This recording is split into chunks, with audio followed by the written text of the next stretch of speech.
technical etude you're given this year is number 8 from the Rose Book of 32 Etudes. The tempo marking is allegro. It has quarter note equals 96. However, I would not play this any faster than you're able to play it cleanly, accurately, and musically. The mood is spirited and accented and fiery. So at the beginning, the way you can do this is to accent the first note in each group of 4.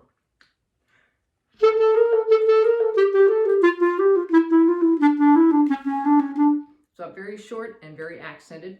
And what we want to hear are the melody notes, which are the very first notes of each grouping of 4.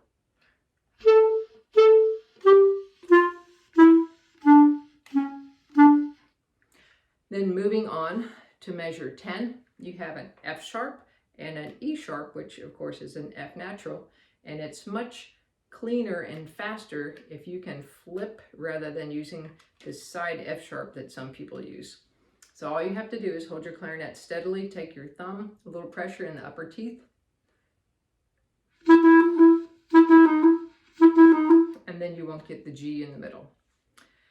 At number 17, it changes moods. We're piano there. I would play these connected.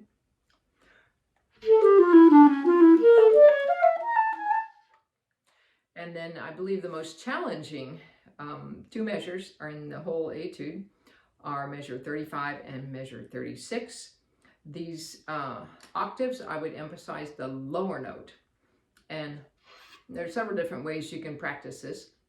You can do dotted rhythms, or you can do just one note several times, add another note until you finally get it, or you can start your metronome slowly and then move it up.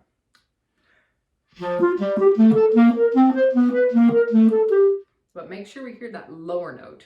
So I would spend a considerable amount of time on that. Another challenging area is the measure 39, and I would take a breath. By the time you get there, you're going to need a breath before the 3/16 notes that go into that area.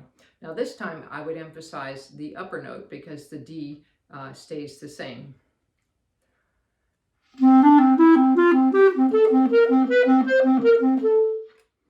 And then one of the last things I would do when you get the tempo moving on this, I would go ahead and put your breath marks in. They obviously will change as you are able to increase your tempo, but practice from breath mark to breath mark. That will give you some stability. And go back and do the same area again.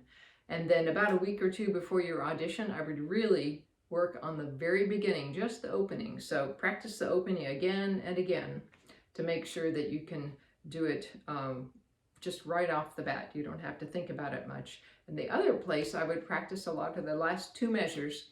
So when you are getting toward the end, you're a little bit out of breath, perhaps you've been nervous, you have those last 2 measures and they are just completely automatic for you.